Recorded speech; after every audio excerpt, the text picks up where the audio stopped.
Hello, everybody, and happy laggy Monday. I see the rest of you are suffering as well. Isn't it ridiculous? Like, I can't complain about it, though, because you know what? I really like it when it's lighter in the evening. I really, really do. So I'm afraid I'm on Team Daylight Savings as far as that goes. But yes, it's It's lag day. It's lag day. Happy lag day. Welcome back to Reaper Pro Tips with me, your host, Anne. 1 hour, earlier than she wants to be, including host Quindy and host John, who are also presumably temporally displaced. Yo, everybody. Yeah, it's weird because they give us a Sunday to do it, right? But everybody sleeps later on Sunday because they just don't want to do it, and then we have to pay on Monday. Except people here in Mountain View who apparently all got up early to go to the farmer's market yesterday. When I was like, hey, we'll be able to run downtown and, get a pastry from the fancy place and a dessert for tonight. And then parking was ridiculous.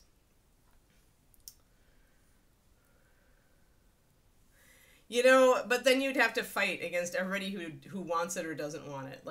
Because that's the reason, it hasn't flipped. I mean, my mom, they spend half the year in Arizona and Arizona doesn't have daylight savings. But inevitably, you get people who who would want it to stay one way or the other, right? Yeah, exactly. Yeah, the Brits changed later. Yep. Cause yeah. I mean, essentially the Senate was like, well, you can do it, but then it goes, to the House. I don't know that it passed everybody. But then the states, the states have the power to not observe it. It's just they just haven't exercised it. Oh, yeah, back-to-back meetings early. Yep. No one wanted to be on. Yeah, your manager is like a total sadist. Yep. Oh, I did know, but I figured that, people would just figure it out. And I forgot that the Brits were late. I forgot that the Brits didn't switch till later. So here, let me move some of this crap out of the way that I still have from the last stream I did. One second. Shifting some models. There. All right, I'm here, more or less here. Yeah, all right. Well, let's start this model then, damn it.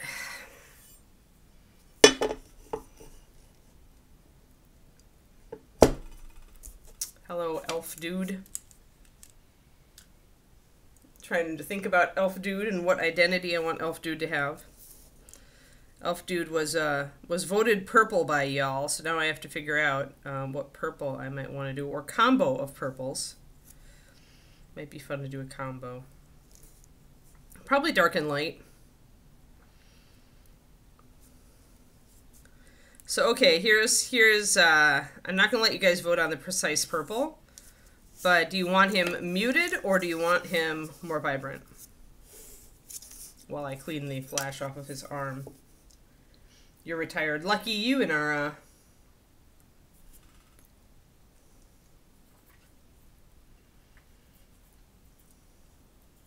Yeah, that's exactly it, Laura. It's not necessarily the request but the needs, but then that probably means, and maybe that means that we wouldn't, then it would essentially freeze, because you got all the healthcare professionals who get up really bloody early in the morning, and they don't want to always be getting up when it's dark, But then I don't want to, back when I was at Reaper, when it was not light later, I would get out of work and it was dark, and I hated that. So that's the problem. Is there people on both sides with valid opinions and emotions about it, and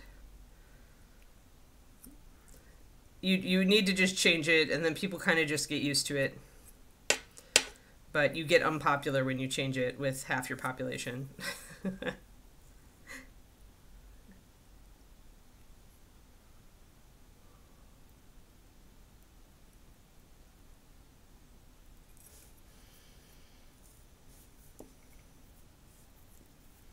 Okay, so I've got 2 votes for muted, 3 votes for muted, 1 for vibrant. Looks like a lot of muted people. You want me to do muted purple on the sky, do muted colors? I'm about to do a PDF about muted colors. for my $5 tier. For my Patreon, patreon.com/paintingbig. But yes, first we're going to do a PDF about how to think about muted colors, because, you know, muted colors are not just bright or muted, there's a whole scale, right? And I'll be talking about some examples in this PDF, but then I also might do another one with specific examples at each level for various colors we tend to use. I'll have to dig through all my paint archives and determine if I have good examples. All right, I think we got that mold line taken care of. Looks like there's a little bit that could be done on the staff here, or the spear, or the whatever it is. Spear staff, trident thing. I don't know. Oh, 52. Nice, Valendar. Hey, Kiki, enough. Thank you. Good girl. Come here. Yes, 52 months. Lovely. Excellent. Oh, that's funny, Quindy.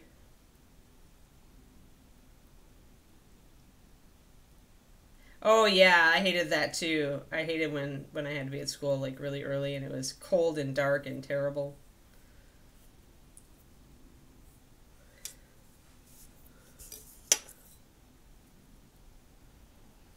That's weird, because it only takes you 1 day to recover from jet lag. And a jet lag of an hour equals 1 day of adjustment. So I wonder how much of this we just, like, do to ourselves. Because, you know, we're quick enough to adjust to that hour when we're going to Hawaii. We just want to sit and bitch about it when we're going to work.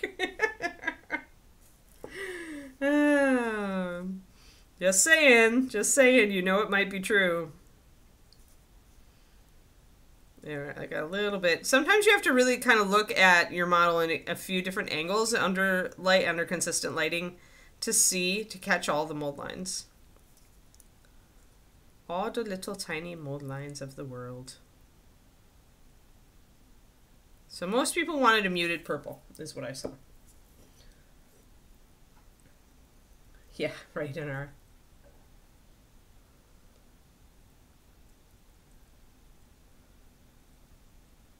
Your boss just got back from India, yeah. Yeah, I'm pretty sure that a lot of this, like, 2 weeks thing is all us making it harder on ourselves than it has to be, which we do all the time, about everything. Humans. What you gonna do with them? Silly humans. That's my slogan for the day.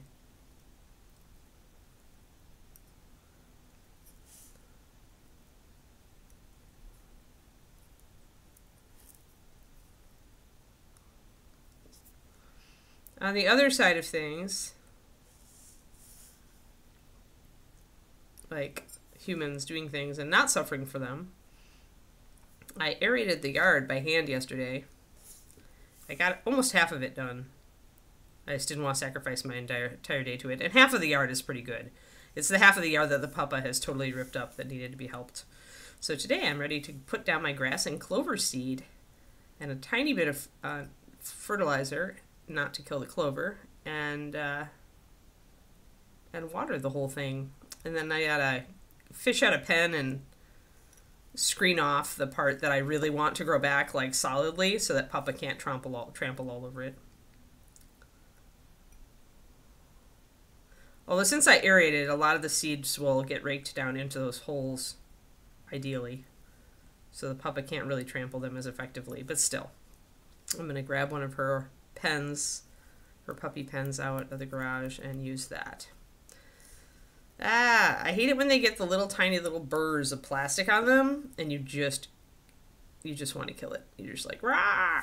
All right, there we go. Let's get in focus. Yeah, everybody does. Oh, do it Friday at like 4 p.m. Yeah.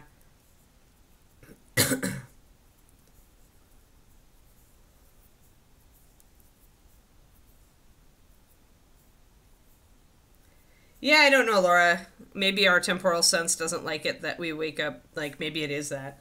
Maybe somebody thought that would be a great idea, but actually it would be a better idea if we just lost it in the middle of the afternoon. I don't know.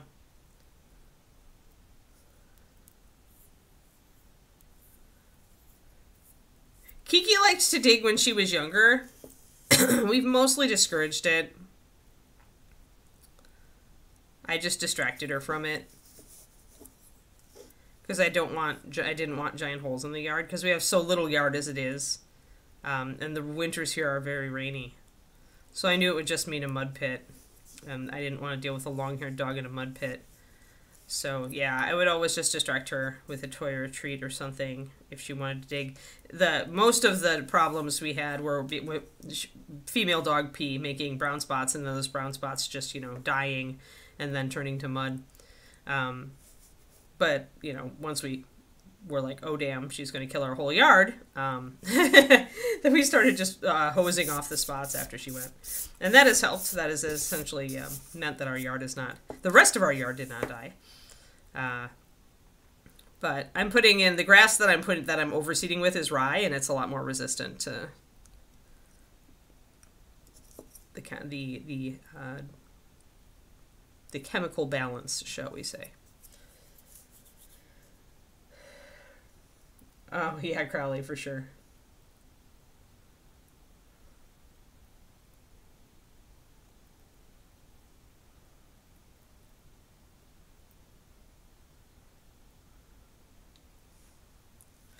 But yeah, now Keeks is, it's just that when we play Frisbee out there, because we have such a small yard, there's just high traffic areas, Kodiak, and so the grass has not wanted to grow back on those areas.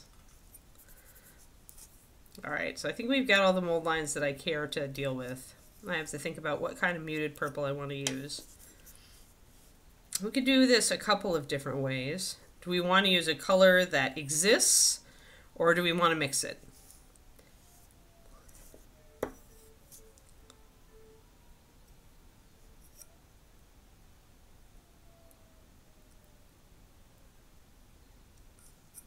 There.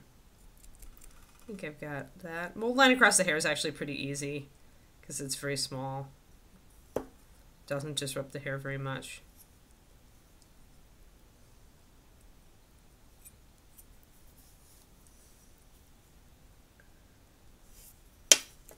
Alright guys, do you want me to use a purple that we have to mix? Or do you want me to use a purple out of a bottle?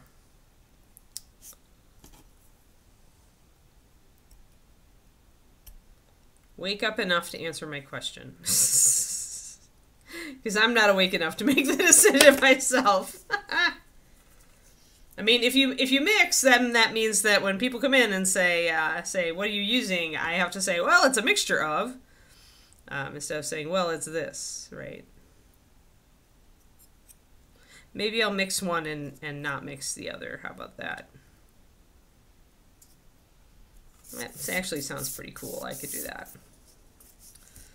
Since I'm going with a dark and light color scheme.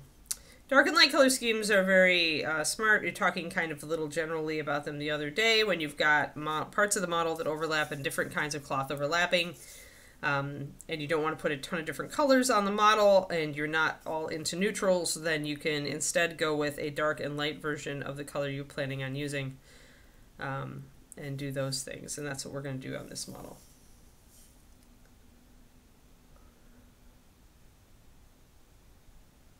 Muting colors is the easiest thing in the world. Just add anything to a bright color and you have muted it. It's magic. And every color that we use, other than the clears or pure pigment colors, and even some pure pigment colors because of the oxides, every color we use that's not in the first 6 clears is muted. At least a little bit. Alrighty. Alrighty, Elquin. Well, let's just go, instead of starting with the skin like I usually do, we'll start with purple. And we'll go with, let's see, what do we got? No, I don't want to do that. That's too bright. No. Yeah. We'll go with sticks for my first muted purple. It'll be the dark one. I may darken it a little bit extra. And then we'll mix a light one. So maybe we'll grab some Runic Glow and some yellow. we'll see what we can mix.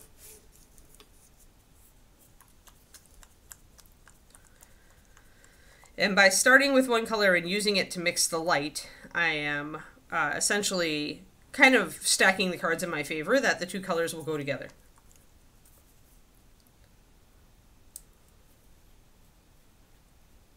So we will use both.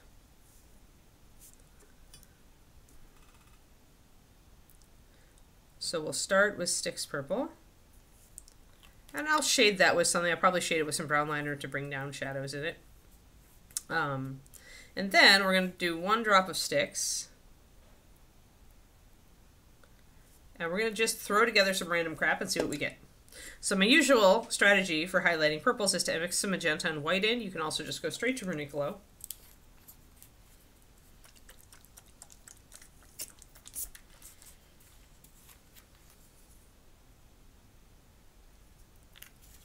And the easiest way to mute a color is to add its complement. So we're going to add a drop of Lantern.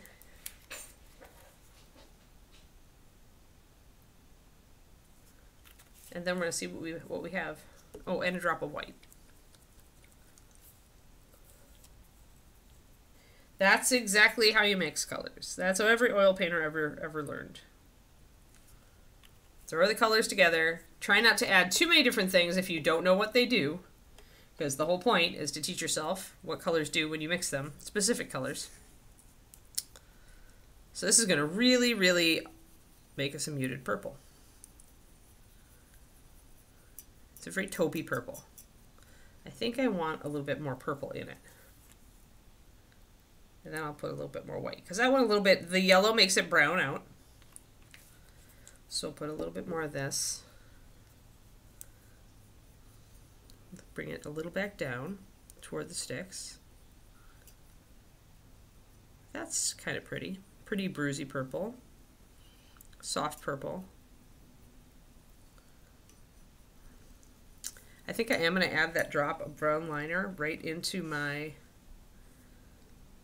Sticks Purple to take it, because you can see that this is more vibrant and this is more muted. That's because I added the complement to this. So I need to add some yellow to this now. Brown liner does have yellow in it. Hi, Smallish Sam. Oh, wait, I have to sing. 1 second, 1 second. I need to mix up this color and then we can sing. I'm just going to add a little bit of brown liner to my Sticks Purple. And this is going to make it less... You can see that that is a brighter purple, right? Before I add that color, you can see that this is much more washed out because I've added the yellow. So now let's add the brown liner to this. And it still stays a nice dark purple, but it fades a bit.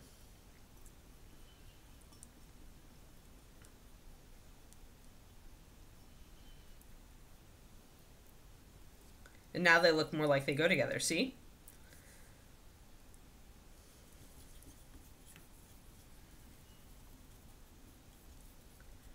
I regularly, I mean, I talk about mixing a lot.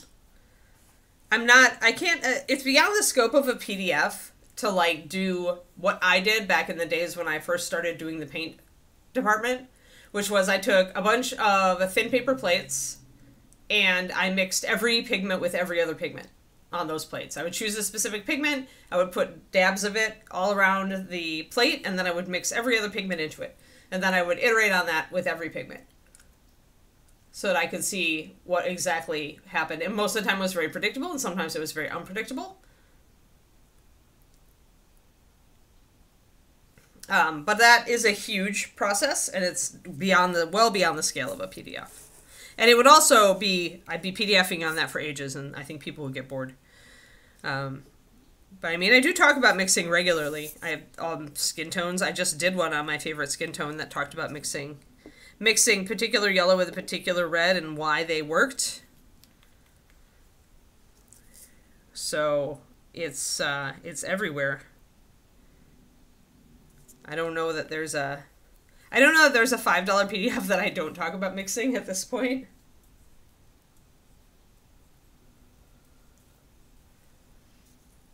Yeah, I find that if you talk about mixing and you talk about too many different colors at once and too much different things, people will just shut down. I would much rather do a limited PDF and then talk about, and you can do this mix and blah in the middle of it, and then people just have one mix to think about. It's much easier. Okay, now we have to sing for Sam. Because Sam's subiversary is here. All right, Sam, here we go. Happy subiversary, happy subiversary, happy subiversary, happy subiversary. There you are. It's been a while since we had like a single 12-month subiversary. All these people keep nailing me with like quintuple subiversaries.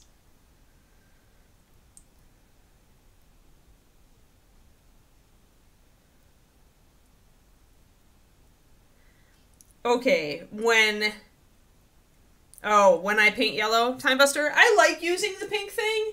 I did a whole model using the pink underpainting time, but I honestly, I don't always do it.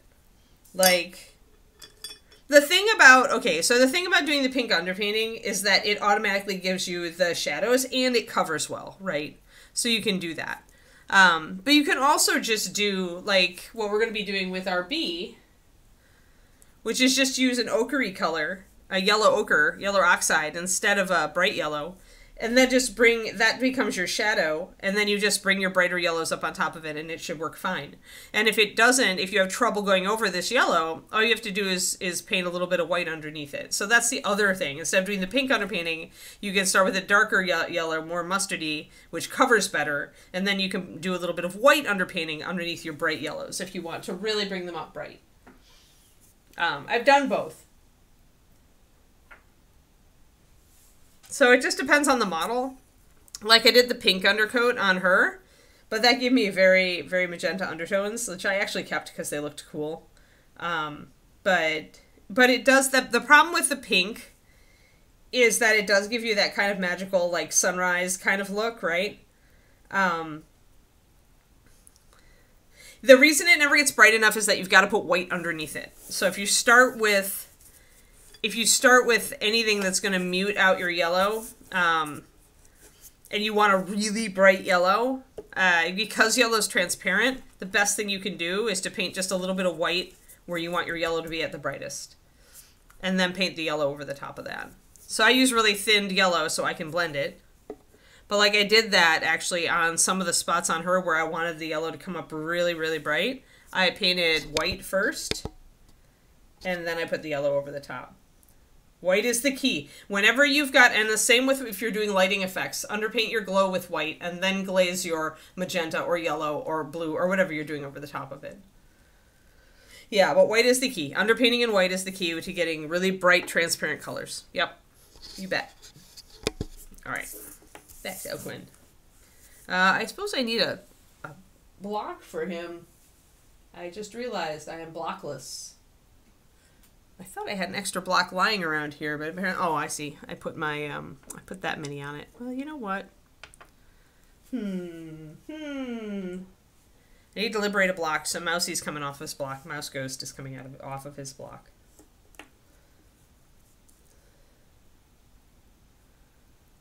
See, I never find that I have to do that, because I'm always, the yellow that I'm using to highlight the green or the pink, it always has white in it itself, and so I find that that's enough. But if I want a really bright mid-yellow, that's when I use the white underpainting. But yeah, whatever you have to do to get the result you want is fair. It just depends also on how strong you want your yellow. Like, you don't always want a super bright yellow, but when you do, underpainting with white is the way to get it.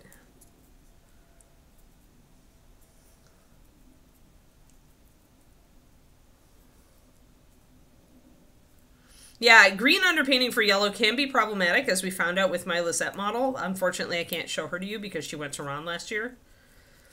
But it's very easy to make the model look pale green instead of yellow. You got to make sure you cover enough of the surface with yellow. But yeah, either of those can work fine, depending on if you want warm or cool. People do tend to prefer warmer yellows. That's just like a human bias, apparently. They just tend to like the look of it better. But you may, of course, use whatever works on your model. There. I've removed Ghosty from his block, and we can now use this for Elquin.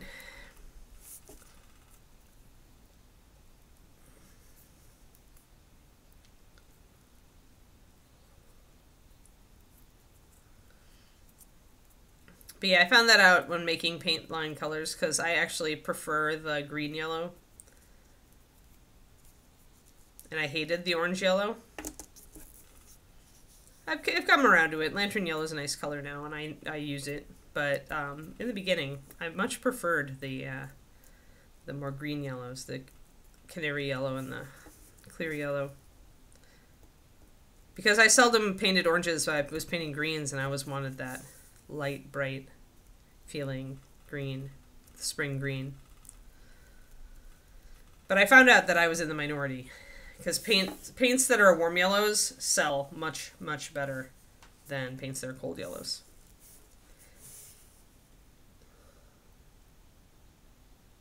Maybe, Valendar, I don't know. Possible. But I think humans in general are more attracted to warm colors. I would like I'm willing to kind of bet on it. I'd like to see a study on that somewhere. I'm sure somebody's done something.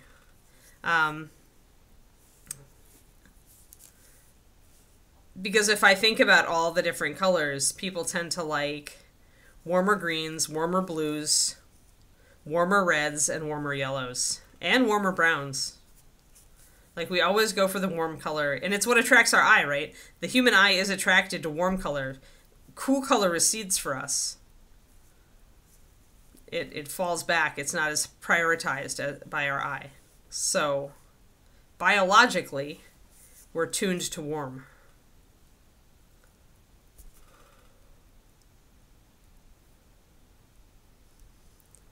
And so not just fruit, but of all the colors. All right, so we've got his base is a little bit oblong, and my sticky tack did not want to squish down, so I just raised the sides so that it would grip him well enough. All right, got our colors.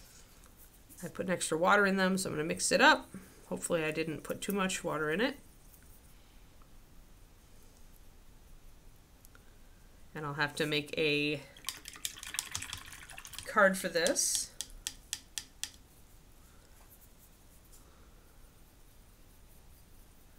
All right, so we're going to do this. This is going to be a very difficult paint scheme to match colors for because of the muted tones in my center purple. So, because this is a really muted purple. So this is going to be a very challenging one.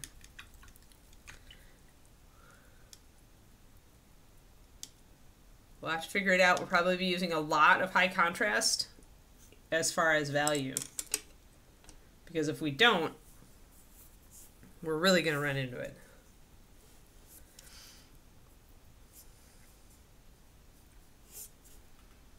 But like this kind of purple, this drowned apple pink kind of purple, which is essentially what I mixed, or something very similar. Very difficult to sell. People like vibrant colors, and they don't like muted colors. They like warm colors, and they don't like cool colors. In general. Very much generalizing here.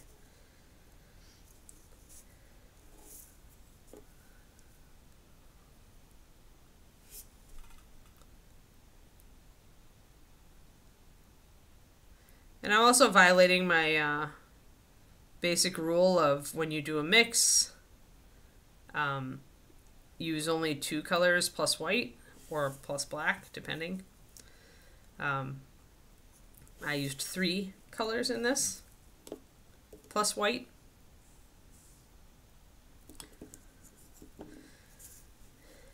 Which will, when you use, the more colors you use, the more pigments you use in a color, the harder it is to match afterwards when you have to remix it.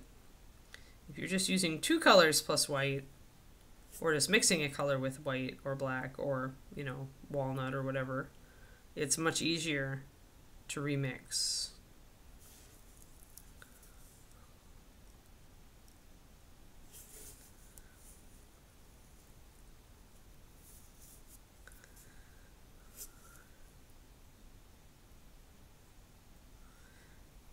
But yeah, maybe our like for warm tones does come from ripeness assessment. Valendar, you could have a point there. The more vibrantly, richly colored something is, usually the riper it is. No idea. but that's the way our color vision works. All right, so that's a very, very muted purple. I have it in my head, Pendrake. I'll be able to reconstruct it. It was pretty easy, actually.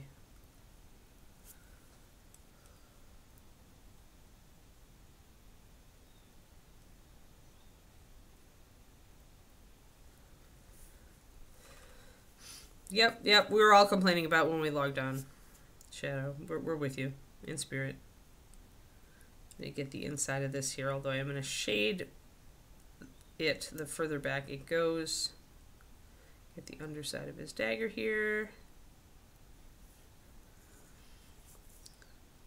Nobody is going to come on the stream. I'm going to predict. Nobody is going to come on the stream out of nowhere and say, wow, what's that color you used for the middle purple? They're all going to dislike it on sight. But yeah, Pendrake, when I do a mix like that where I'm just going 1, 1, 1, that's an easy mix. Like, because I mix so much, there are certain, like, ratios that, like, are easy for me to reconstruct or easy for me to remember. So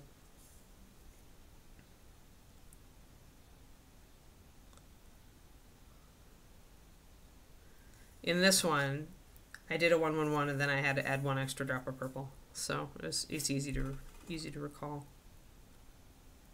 You get into routines, and then you know that you tend to do, like for me, a 2 to 1 all the time, or a 1 to 1, or a 1 to 1 to 1.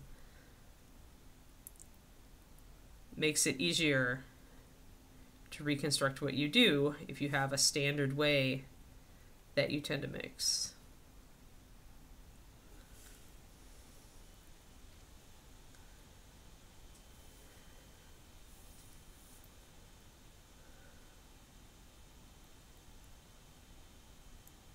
Yeah, see, this is it. We discussed this earlier, Dogfather, about how people would disagree consistently about where everybody agrees they hate daylight savings time, but there is total non-agreement as far as where we should keep it at. Because the healthcare professionals and people who have to get up early would rather have it light earlier. And those of us, who used to get out of work, who do a lot of things in the evening, would much rather have the light later in the day.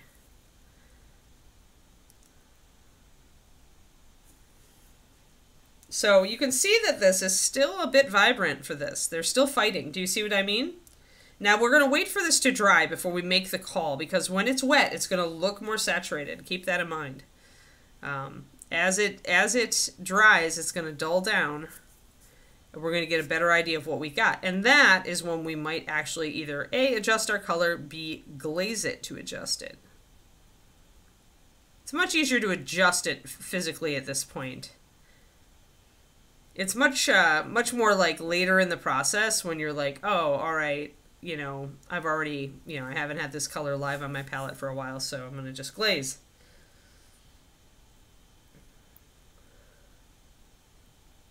It's dark either way, yeah. Right, yeah, see, Shadow Raven. See, that's the problem. We can't all have everything we want. This is why it doesn't work to change daylight savings, unless, your state has already snuck it in, and people have just adjusted.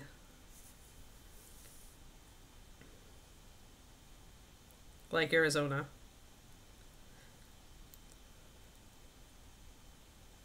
Although it does make it hard for me to remember what time it is with my folks when I'm texting my mom.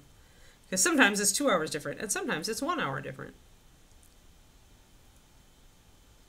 Because the rest of us are moving, even if Arizona's not.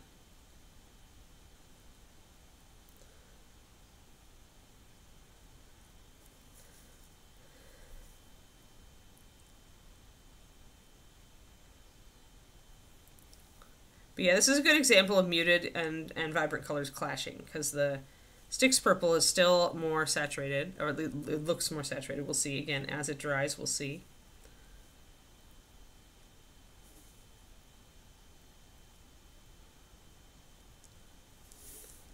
We have a couple options if we wanted to adjust.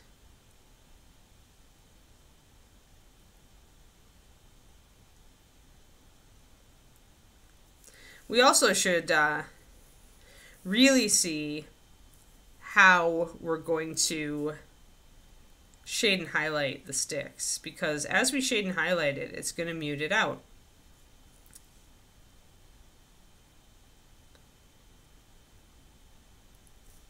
Because we're adding stuff to it, and that's going to take the color down, unless we add really saturated stuff to it, which we probably shouldn't.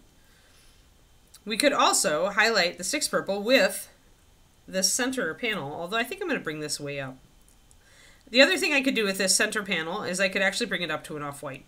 It's at the right level. This is the right value for me to essentially keep this purple in the shadows and bring the whole thing up to an off-white, which would instantly fix the problem.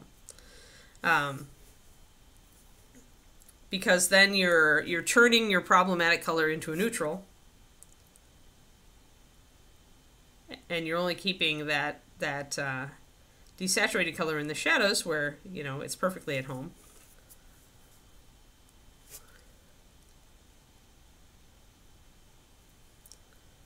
So this is a good example of how both of these colors are muted, but they're at two different places on the scale. And even at two different places on the scale, they fight. Even though they're both muted. So you can get into trouble using muted colors. This is why I always say is like a lot of the problems on miniatures that I see is people using a muted color and then using colors that are not as muted, and essentially the muted color just like stands out like a sore thumb and looks really ugly, or makes the other colors look garish.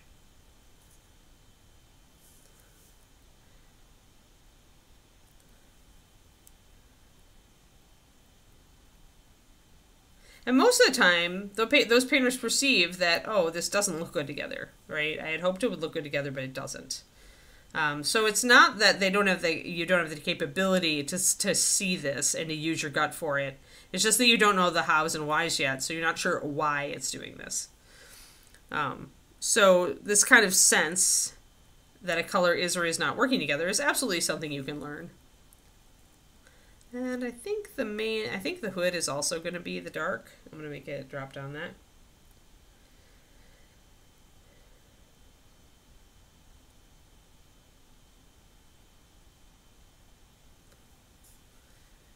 Yeah, it's just so far-fetched, Laura, that like I don't know that humans are going to do that. Maybe someday. I agree that it needs to get more into objective talk if it's really going to get changed. But so by going darker with the hood, I do make it, you know, blend in more with the surrounding cape, but that's all right. Kiki, why are you woofing? Why you woof? Why? It's all good. Nobody's coming in and breaking into the house. You're all right. Yeah, normally I would not. It actually bothers me to do this. I like to start with skin. Always. I want that foundational neutral down before I do this. But since I knew you guys wanted me to use colors, I decided to jump in and do this. I will then ignore you in subsequent streams and paint the skin.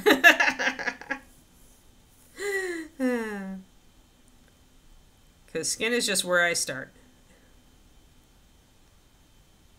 Only for you guys would I subject myself to the torture of starting with something other than skin. Because to me, skin it's a foundational element. It's arguably, skin color choice can be one of the most important colors on your figure.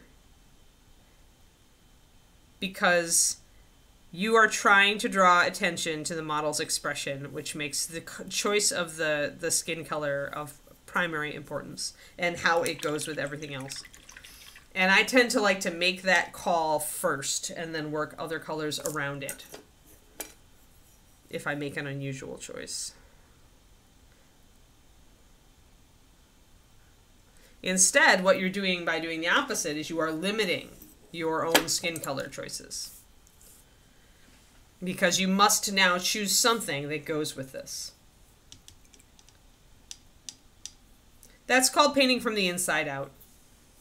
And it's only one option, Shadow Raven.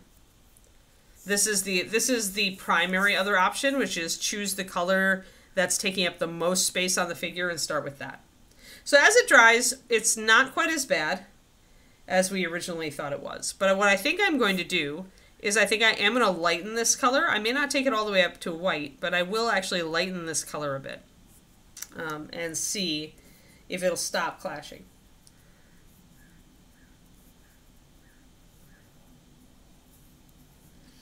Well, that sounds like somebody who doesn't understand that you have to, like, you need to make mistakes and not have great, you're not going to have great results out of the gate. She's a new painter. She needs to be good to her. She needs to be nice to herself instead of not painting the things that she really likes to paint just because she feels like she can't paint them very well as she wants. Because if she doesn't ever paint them, she's not going to get good enough to paint them.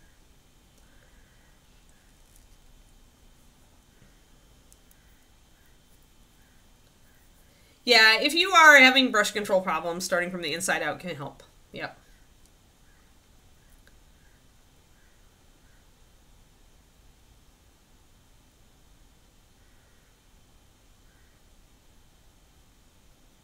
Yeah, some states don't have it, Twisted Oma. Arizona doesn't. The states can choose to... The states have always had the power to do it on their own. They just don't want to open that can of worms because, like I said, half of your constituency hates you then.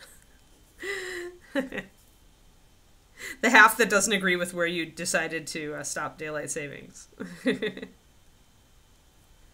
Alright, I'm going to go around and just make this whole thing this pale color.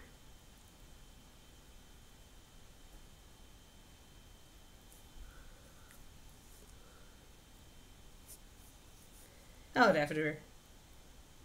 Yeah, that's a good suggestion, Hyper Bunny, that Anara made. Have her paint ugly monsters until she gets more familiar with technique and hobby materials. Yep. I would agree with that. Paint things you don't care about when you're first learning. Though that does somewhat make it a little less fun for you, depending. Alright, so we're going to go and do... The cloak actually comes down and connects here.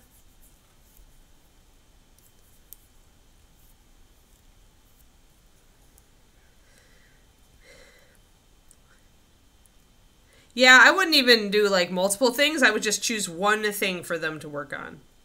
Shadow.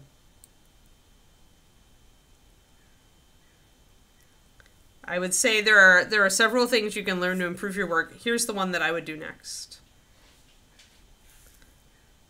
And if they sound like they don't, like, want to do that one, then maybe I'd offer them a second choice. But it's easy to overwhelm people when they're new to the hobby. And also, we tend to run around making things more complicated than necessary anyway, so if somebody can give us one clear goal, then we're sometimes set up to succeed a little bit more. Some people will run with it, some people will push back. It just depends on the person.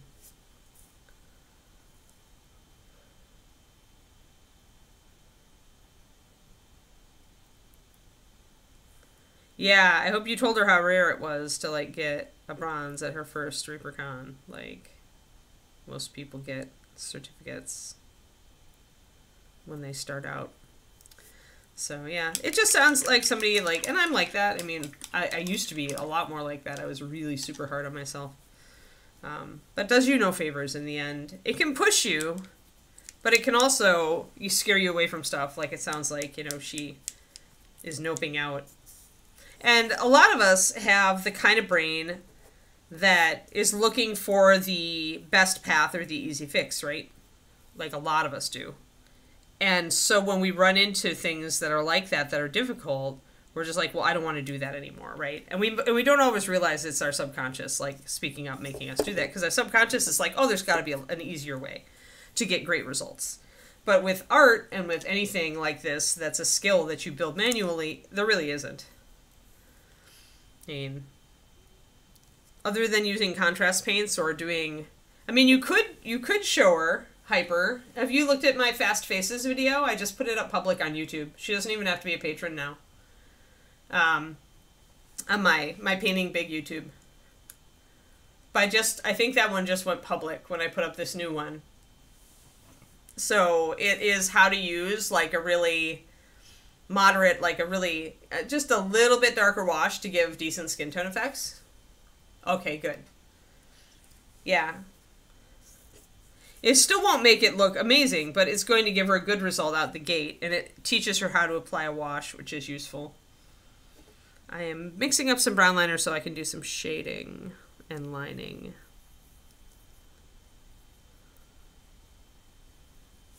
I also find sometimes with Werner's minis is that I do want a little bit of a harder line, so I'm going to pop just a drop of walnut into that.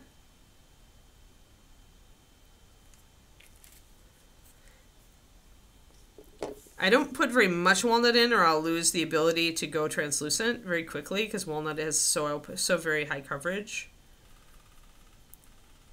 But I just want a little more strength as I thin this paint down.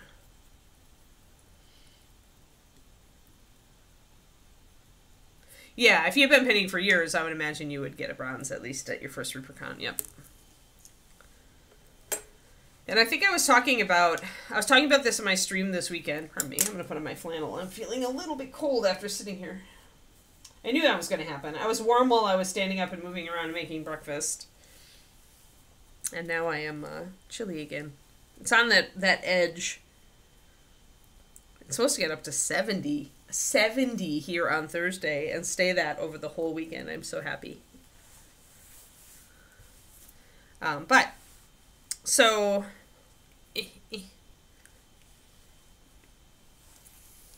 the difference between a bronze and a silver at ReaperCon lies in brush control. It's almost always brush control. It's how neat the model is. It's how well you're painting details. It's, you know, how little you're painting over onto other surfaces. It's how contained your paint is. It's are you lining? Like that is lining or using enough high contrast colors next to each other that you don't have to line. That's the difference between bronze and silver at ReaperCon. And the difference between, oh, I missed a whole big piece of flash on the inside of this weapon. Look at that. And the difference between silver and gold is paint consistency mastering, where you're doing, you know, you've got your consistency dialed in, so your blends are smoother, or while you're doing textures, your textures are good and tight. You know, you're able to use all of the different paint consistencies to execute all of the different techniques that will help you to make your model a gold level model.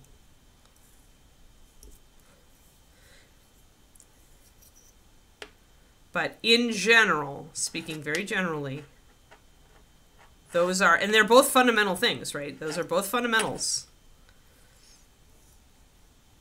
Brush control and paint consistency.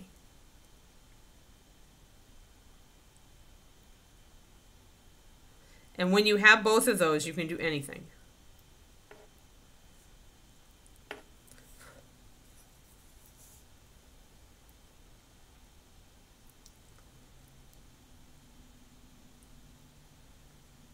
So if you are at bronze and you're having trouble breaking out of bronze, for a bronze to go to silver, in my opinion, it must be very neatly painted,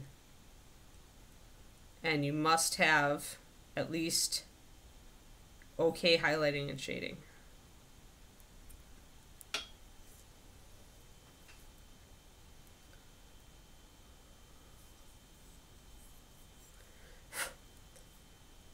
If she has good instincts and she's willing to, like, you know, keep painting, she'll be fine. But I mean, if you haven't, point out to her how long you've been painting, right? To get to the level you're at. And it takes different people different amounts of time, though. I made huge strides over just 6 months. And I think Nick, who used to come to Paint Club, I think it took him 2 years of coming to Paint Club, and 2 or 3 years of coming to Paint Club, and he scored a gold at ReaperCon. And that was with him just pretty much just painting on the weekends. But he tried very hard to get to, like, learn the techniques and to get better. He wanted to paint to a high level.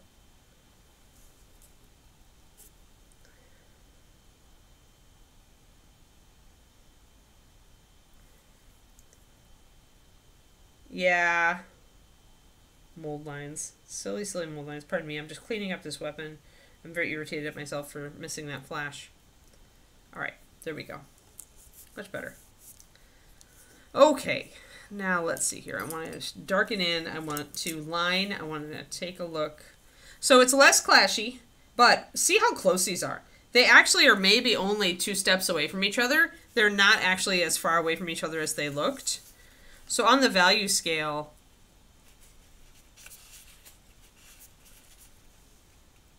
if I'm putting this over the top,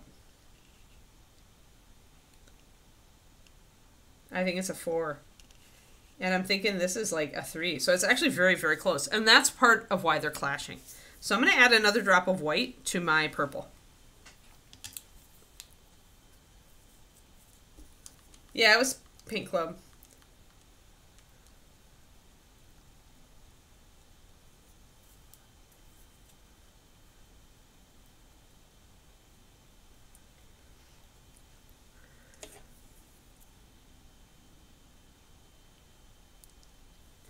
When in doubt, just pick a favorite color, crows.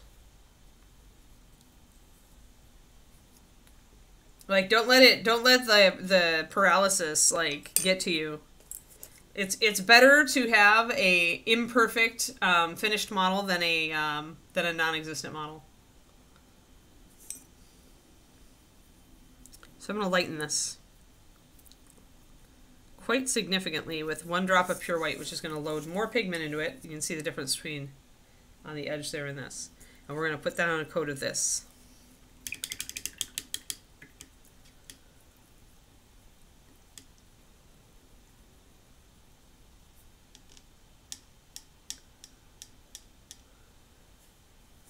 Well, and you also work up to it, right? Like, it does look wrong if you jump too quickly from, you know, from mid to highlight. But yeah, it does, you're right, it has a certain level of, you know, you're working on a very small model, and you need to remember that with scale changes, you make adjustments. And if you're not used to miniatures, so we're going to cover this over. If not used to miniatures, then you might not understand the whole scale thing. You might have tried, you know, in your life more traditional types of art, 2D, where you have a much larger area to work.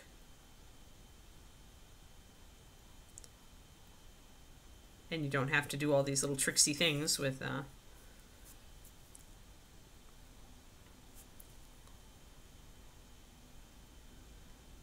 pushing your highlights and shadows. If your friend really doesn't like that sort of thing, they might try painting something a little bit bigger. But then, see, I fear they'd get just more frustrated, because when you're trying to do skin, especially at bigger scales, unless you learn wet blending can help. So that's lighter, and it's fighting less. So let's continue that. At least it seems to me that it's fighting less. You can see the big difference there, right? And this happens. Sometimes you're looking at this color next to your dark purple. And like I said, when colors are wet, they look darker. They look darker and they look more saturated. Just like rocks when they're wet. If you know, go to a river or the ocean or whatever, or out in the rain, and the rocks are all pretty colors, and then they dry off and they go totally, you know, muted and lighter in color. Same thing.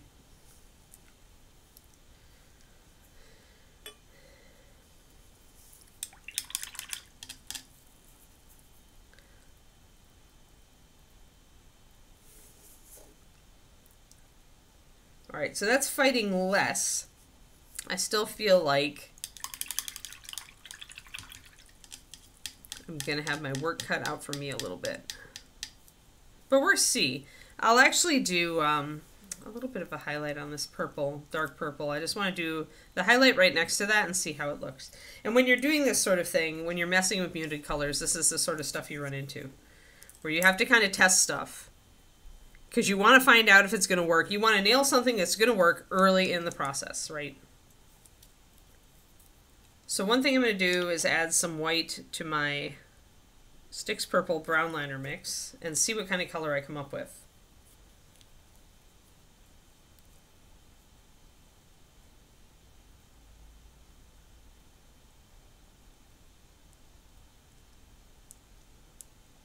If she doesn't like the look of a wash, then have her layer.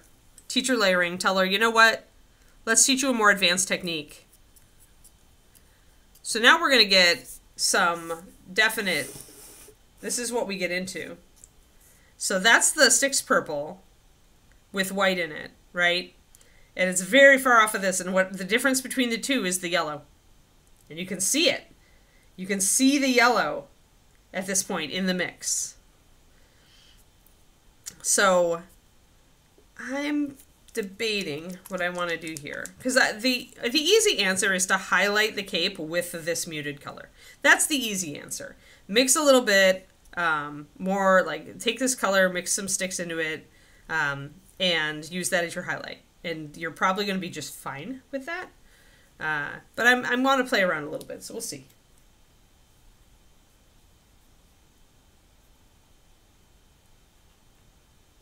Yeah, highlighting over, like, going back over the wash with your base coat is perfectly okay, and it's why I stopped using washes, because I realized I was just wasting time.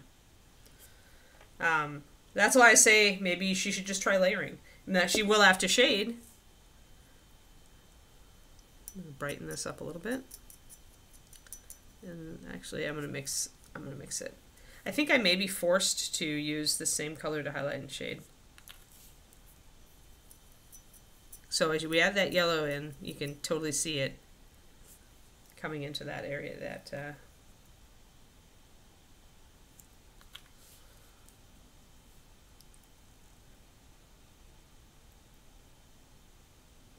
I would peel it back if you can, Shadow Raven. If it's very much at the tip, oof, we went way too far with that. That's what I was afraid of. Now we're too muted on the other direction. Now this is more vibrant. See? It's always relative, folks. Always relative. It depends, Shadow Raven. Usually when you've got a hair coming out right at the tip, it's actually pulling out of the base. I would almost take as sharp scissors to it to just clip it off. But the problem there is it's just problematic because you must be very careful. Very, very careful. Because you could, you know, hit the other hairs. So... Colored washes, I see. They're accessible to beginners, but if you encounter a beginner, and I know at least one person in the chat has had this reaction, if you encounter a beginner who tries the wash, executes it correctly, but then really does not like the look of it, don't fight them on it. They do not need to know washes.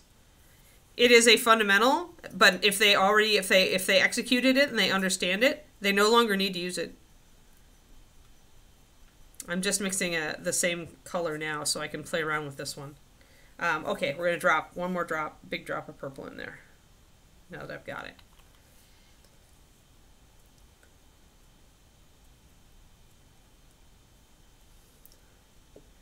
But yeah, I always tell people this, like, it is not necessary that you use a wash. Sure, it's accessible, but if the new painter really hates it, that is not the direction to go.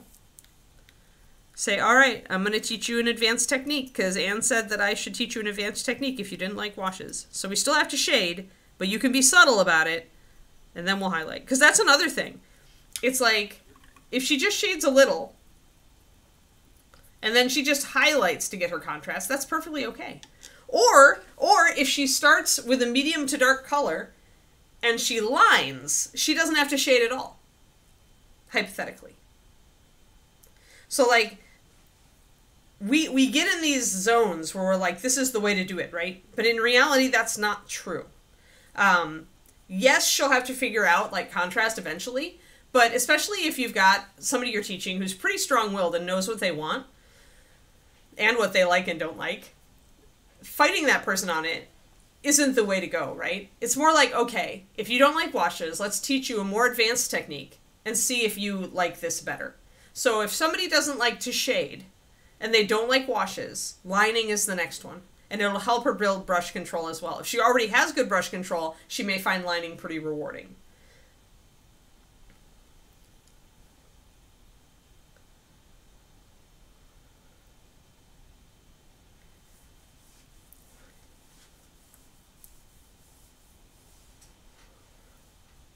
Yeah, it's all like... It is, Kuriko.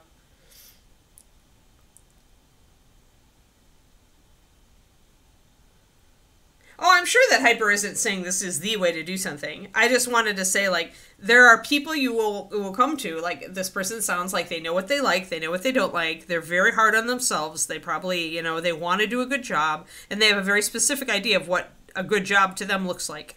So the best way to do that then is to say the whole, okay, I'm going to teach you more advanced technique then, which maybe you'll like better. So instead of you don't want to shade and you don't like washes, but we still need to find a way to separate out all of the areas on this tiny model. And lining is the next technique to do that.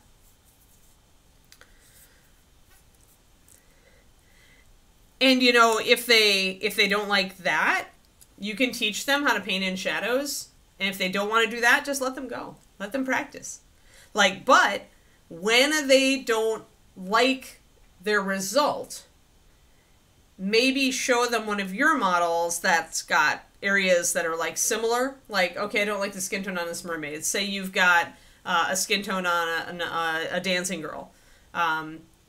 Show them, say, okay, so the difference here is I'm painting in shadows here and I lined, right? Sometimes people are going to come into it and they're going to want to forge their own way very strongly. But when you can hold up a comparison and say, okay, can you see how this is working? Do you think you might want to try one of these techniques? Just be real open-minded about it. Some people are just going to paint the way they paint. Painter's going to paint. And it's not a testament to you, Hyper. Like, you're probably teaching her great.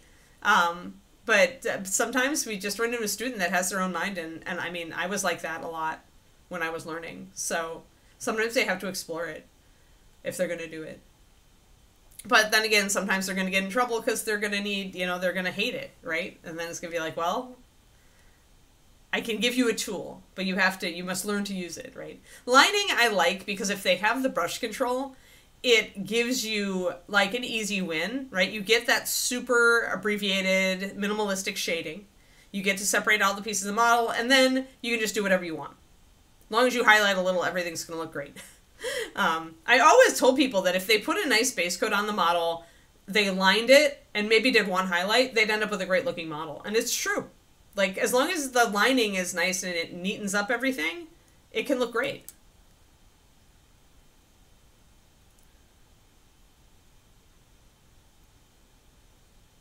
Right, and it's right to recommend washes first, because one, it makes her familiar with the technique, and two, she gets to try it. But when she doesn't like it, then you turn around and you change, right?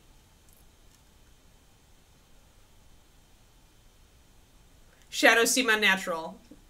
That's why I say maybe lining. Yeah, I mean, as she also, see if she's like looking at like Instagram or like Putty and Paint, if she's looking at other people's paint jobs. Because that can get you into the whole, oh, this is why shadows are important thing a lot faster. Yeah, if she has good brush control, I'd introduce her to lining. Say, you know what? You don't have to shade. There's a very minimalistic way to do this and separate parts of the model. It's called lining, and this is how you do it. And it takes good brush control. And if you don't have great brush control, it'll make you great, because it'll help you with that.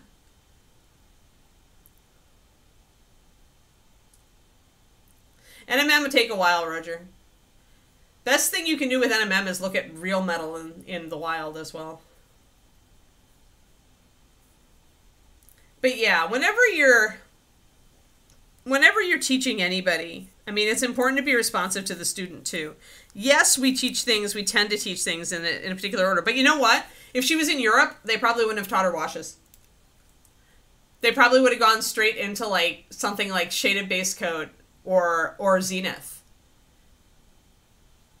And that's a thought too, Hyper. Doing a zenith coat, doing a zenith prime on her models, and just having her paint over the top of that.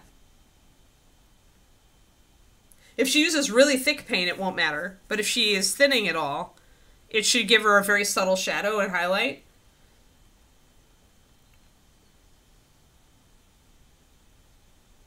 Mm.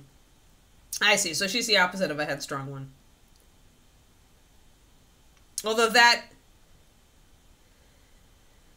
that could be just a fear of failure if she's really judgmental.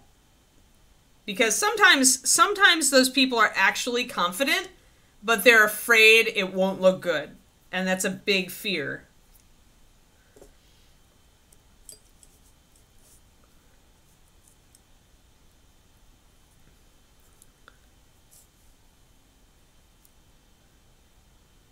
So maybe try doing a zenith model in lining, or just do a model, do a model in line, or try to do a zenith model with slightly thinned paints. All right, I want to block in this arm. I'm trying to put some darks on the model now.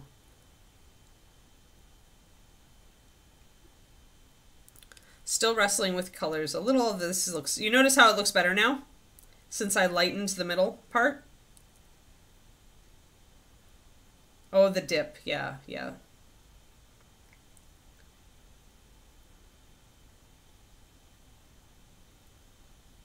Yeah.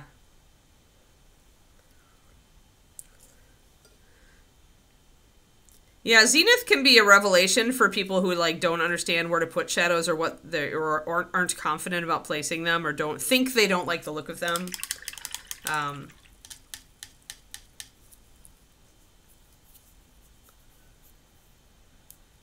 And as to whether you show her stuff on like Instagram or Putty and Paint, that would depend on if she's the kind to look at, if she looks at people who are much better than her and despairs and wants to throw her brushes out the window, then don't do it. But if it would help her to have examples of why the shading makes sense, or why, you know, doing a bit of extra shading makes sense, then showing her really good examples could be a happy thing.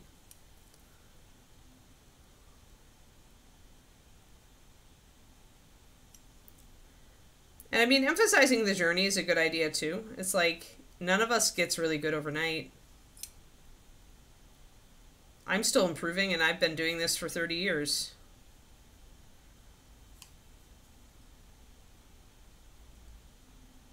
Longer than that, actually, but consistently doing it for 30. Sorry, I keep getting distracted by mold lines on my hand. On the hand. I never did Shadow Raven. Because I came to art very young, I always understood that it was just work. That it was just work. And if I worked at it, I would get better at it, because I saw that from the beginning. So I never wanted to throw out my brushes. I was just like, okay, how do I do that? Right? How do I learn that? But I know that my brain is not the same as many other people's brains. So, but if you've got that learning mindset, if you like to learn, that's another thing you can do to appeal to people like that sometimes. If they really badly want it to look good and they're afraid it won't, but they're a learner type. If they really like to learn new things and stuff like that, you can appeal to the fact that, you know, it takes a lot of learning. There's a lot of cool things to learn in this hobby. And as you learn them, you can keep techniques you like and throw out the techniques you don't. I am certain that you could do a great model with no shading. You would still have shading, you just would you wouldn't call it that maybe, but it would be like you would always start with darker colors, right? If you are the person who base coats darker and then you highlight and you're done, you still have shadows. It's your darkest color. If you line, you still have shadows. It's your lining, right? But there are all sorts of different ways to do this.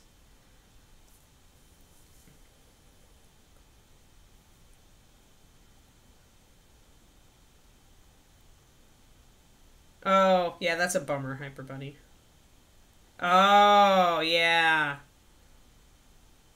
Yeah, well, that's just be gentle with her and walk her through simple models, I would say. Why did the skin tone on her mermaid not work? Can you tell me that?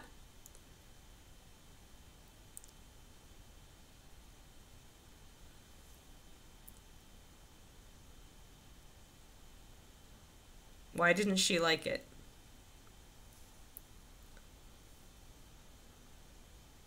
Yeah, competitive types can be cool or they can be not cool, and it really just depends. It's people.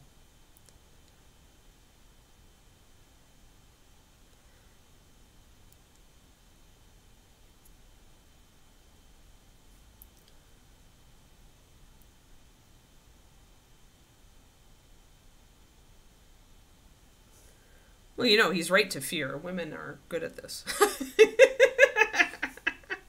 Sorry. Okay. Power, girls, power! Painter women unite. I can't really say that anymore in the Reaper community. But it still holds true for you Europeans, so I'm still going to say it, dang it. Because the fact is that although we've made great steps here in America, the rest of the world is still behind on number of female painters. So I'm going to be pro-female painter, and it's not anti-guy. I know, you guys are great. But I gotta cheer the girls on still, right? Till we get parity. Till we have worldwide 50-50. I'm gonna keep cheering on the women.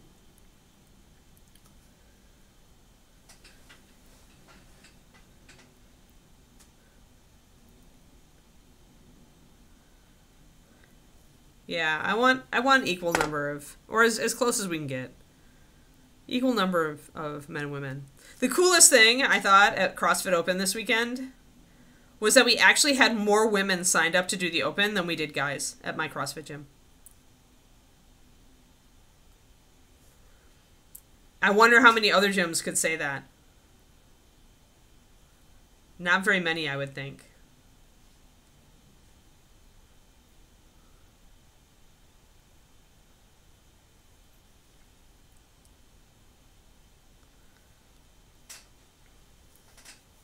Was the Brinewind Mermaid. Okay, so the one I just painted. All one note, just fair skin. Yeah, too dark of a wash. Yep. All right, so that's a fair, that's fair. So starting with fair skin is fine, right? That's what I did on the on my wash figure. Like, I started as fair as I possibly could. But the key is not to use the dark wash everybody wants you to use on skin. The key is to use more of a medium wash to get the more subtle tones you're used to seeing on a fair skin tone. And this is very subtle.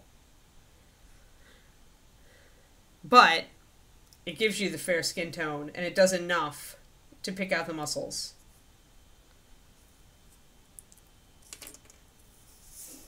There's a video up on my YouTube, Twisted Oma, on how to do that. It's very fast. It's called Fast Faces.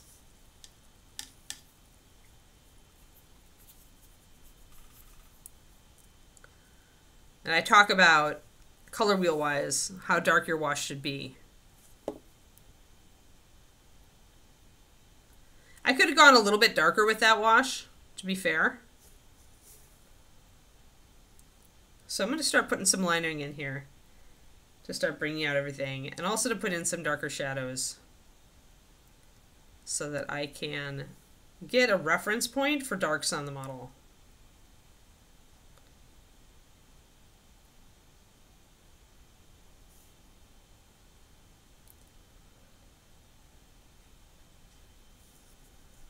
Yeah, it's Moonlight, of course.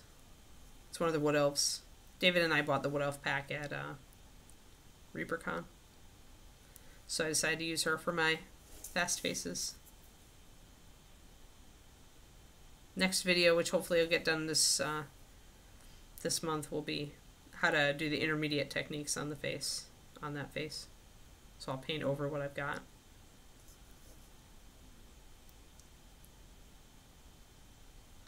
Yeah, very light skin tones can also be very challenging for starting painters. Because they're difficult, right? They are very difficult. They're difficult even for me sometimes. Really, really fair skin tones, because you have to be so subtle in your shading. But you have to have shading. Or it'll look very, as you say, one note. I'm just going to black in some darks on the bottom here. So by putting in the brown liner early, I'm just kind of establishing a base for these. Like, I can see the contrast now. I know what my dark is, right? Ah, so she's very close to him. Got it.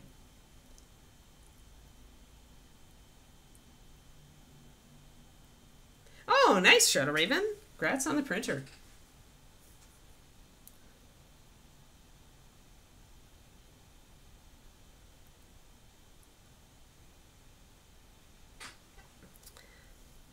Yeah, I mean, if she got bronze too, then that's great. She should keep on it.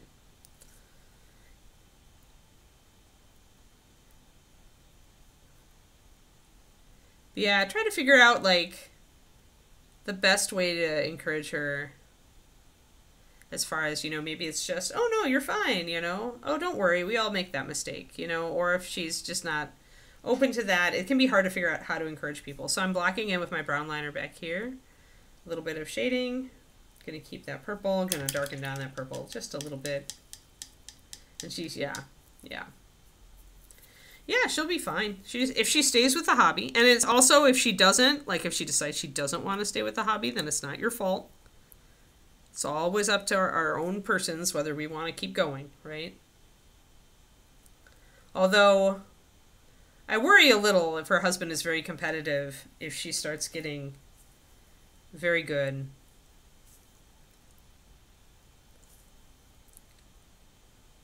But it's not unfortunately, it's nothing we can control. That's something they have to sort out. So just adding in more brown liner for the shading on the purple here. I'm essentially driving this purple darker, and as I drive it darker and mute it out, you'll see that it works better with this purple in the middle. Bye, Crowley. Oh, nice. Haha, Shadow, yep. It's all on you.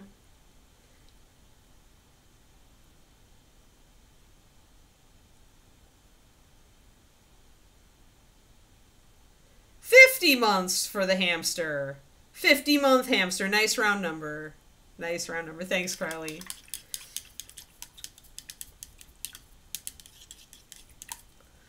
But yeah, the best you can do, Hyper, I think you already know this, is just support her, support your friend, you know. Encourage them, give them tools, say, you know, and be honest with her, I'd say, on, you know, if you really don't like washes, we don't have to do them. We could try something different. You know, it's like everybody migrates toward like certain techniques. I'm going to try to highlight this a little bit. And I'm using the color that I mixed up that's very like this. Now, the thing is that since I'm putting this color over the top of the Sticks Purple, it's not going to look the same color as this. One, I'm using the darker version of it before I added the white. But two, it's going over a dark color, so it's not going to look the same. So you can do tricks like this and use like the same color to base coat one area and highlight the other, and they won't look like they're the same.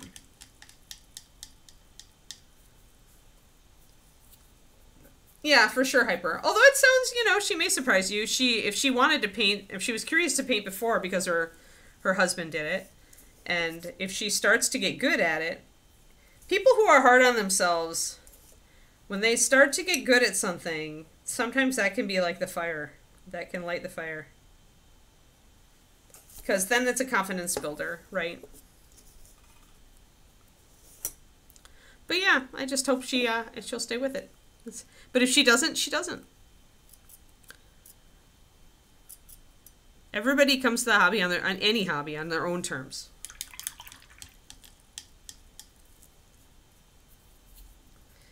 Yeah. Yeah, just because I think I would pull her away from washes and teach her a bit about thinning paints, do lining, and then a little bit on layering in. Do the lining and then layering in highlights. Because you can get great results by doing more highlighting instead of equal highlighting and shading. So it comes down to style at that point and what you like the look of.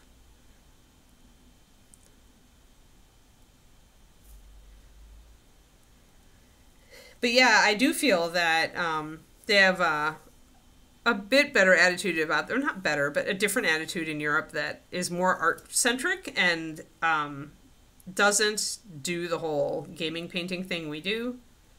where we're just base coat, wash, highlight. That's how you start. That's how everybody starts in America, but it does mean that we put aside learning other things that maybe they're a little harder, but if we started learning them earlier, maybe we would grok them faster.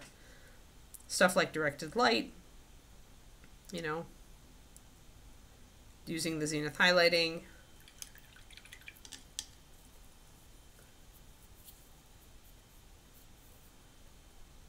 Right. I mean, it was good of you to teach her the basic tools as you know, we understand them, Hyper, but totally fair to, as I said before, totally fair to not just say, oh, you don't like that? All right, then we won't do it anymore. We don't have to. Everything is optional. The only thing that's not optional for a miniature to look good is contrast, but there are many ways to contrast.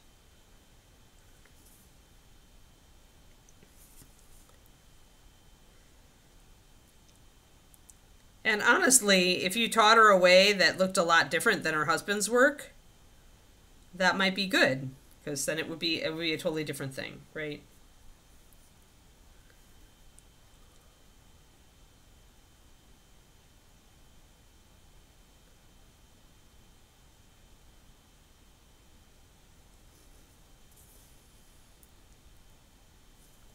When I've got a wet edge, I can do a little bit of a wet blend here.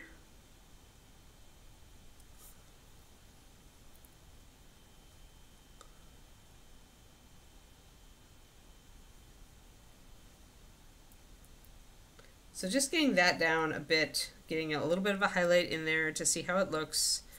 We're going to have time to bring up this center section, but I will probably bring it up with more white. I may also eventually bring in a little bit more purple to shade it, but I'm more likely to go dark to light on a light color.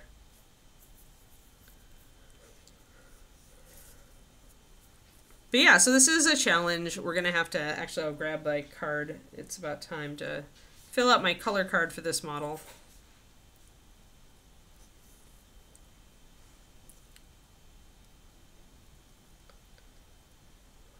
Okay. Oh, okay. Yeah. Gotcha, Hyper.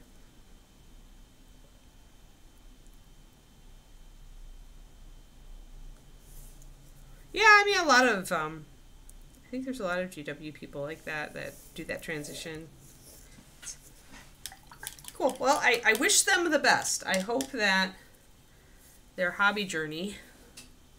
Let me see, I need to grab a card. 1 second.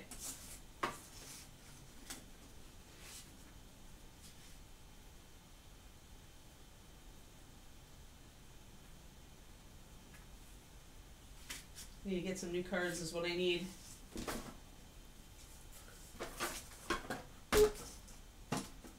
Sit, Larry, stay. There. All right.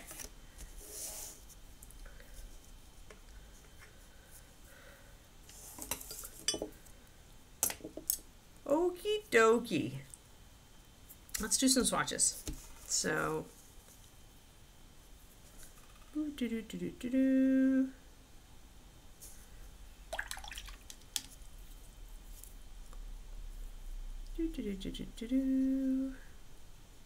it's okay if your swatches are a little bit thinned. It actually helps me see color better. Hey there, Baltastica. Cool. Yeah, well, we were just talking. Gosh, you're talking about so much on this stream. I'm about ending, but the way I paint, we tend to do stuff like that. We do a different model every day. We have a 6-model rotation. And then I work on things pretty much till they're done. So, like, we've got everything from models that are just being started to models that are, you know, getting underway decently now. So we're working on Sophie. To models that are mostly done, that we're just like putting finishing touches on, like Jolie here, that we're just finishing up some NMM and some other stuff. The book, we still need to do the book for her. So yeah, and we're just starting a huge model too. We have the huge, gosh, she's huge and tall, gigantic druid model that we're going to be working on as well. I think tomorrow we start her. But yeah, so that's what we do. I answer any questions. I've been painting competitively for 30 years and for a living for parts of that. So I do it full-time now. And I do this stream every weekday morning. And I'm happy to explain every kind of technique from beginner to advanced. At this point, I can do pretty much anything that I can imagine. At this point, when I encounter a new technique, I can just throw my brain at it and go, oh, this is how I could do that. But yeah, today we spent a lot of time talking about teaching new painters. And tips for like when they use washes and they just really hate it, you know, and how not to force them into a given like way of learning, things like that. So we do a lot talking about that. We talk a lot about food and cute animals as well, like every streamer. But right now I'm just doing a color card because I hand mixed colors for this model for the start of it, and I want to remember. Throwing my brush around. I want to remember my colors for next time. So I use a little, what they call artist trading cards. So essentially it's a card of watercolor stock. Or I'll use Bristol stock sometimes. And I just make a note before I end the stream on the colors and ratios that I used. So where's my pen? Cool. I don't know, Laura. It depends on how long it takes us. She's huge. Moving to southern Italy, so cheap. Yeah.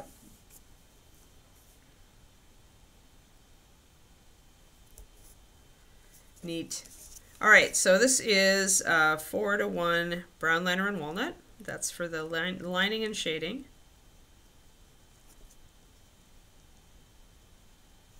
The most complex one is down here. So this will be a 4:1 sticks purple to brown liner.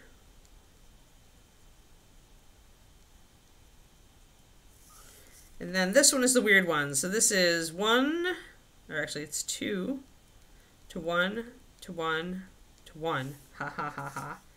There's one for you. Battletech. Battletech, mechs can be painted simply to look good, and you actually can really build your brush control on those.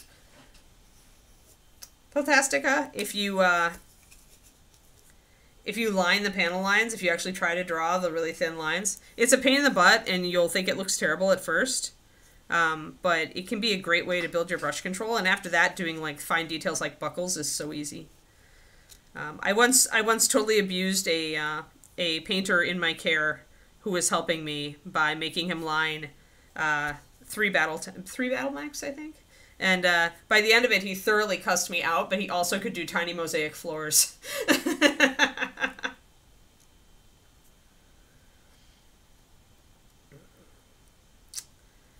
So, all right, so we did 2 to-dos. So sticks is our first one, sticks purple. And then it's runic glow. And then it's lantern. And then it's pure white 9039. And then this one down here is just the above, boop, plus white. Because I just mixed up a new well of it and played with it more. So, all right. Excellent, excellent, excellent. That one is so thinned, though, I feel like I have to do another layer. So then I'll keep this card on my shelf underneath the model, and I'll always have a reference of what I used. And when the model's done, I just either turn it over and use the other side of the card, which I actually am already doing with this one. Either if it's a color combo I really like, then I'll sometimes keep the cards just to use on a different model at some point. Or I'll just recycle it. Yeah, sure. We start around, obviously, daylight savings just hit here in the USA, so we start around 11:30 a.m. USA Central Time, and then we go for about an hour and a half, and so often I go a little bit later, but yeah. Yeah, we hope to see you around then.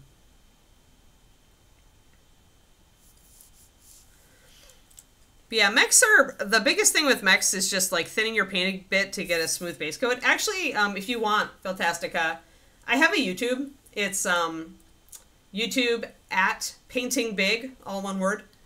And I have a fundamentals of miniature painting series on there that talks about all the basic techniques, including base coating, getting a smooth base coat, and lining, which are the two things I think are most important on battle mechs.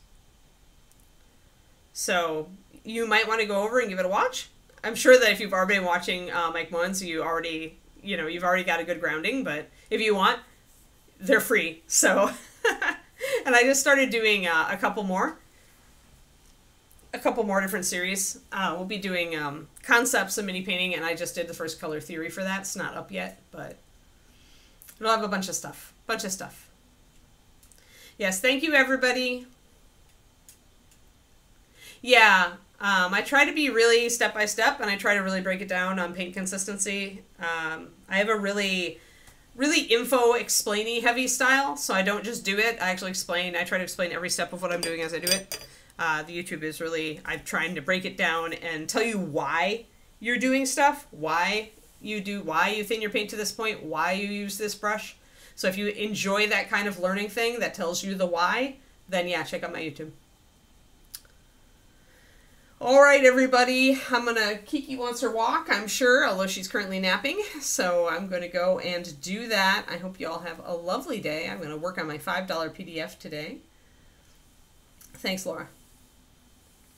But yes, thanks, everybody. Thanks, Quindy, for herding the cats as usual, and I will be back tomorrow morning, so I'll see you guys then. Thanks. Bye-bye.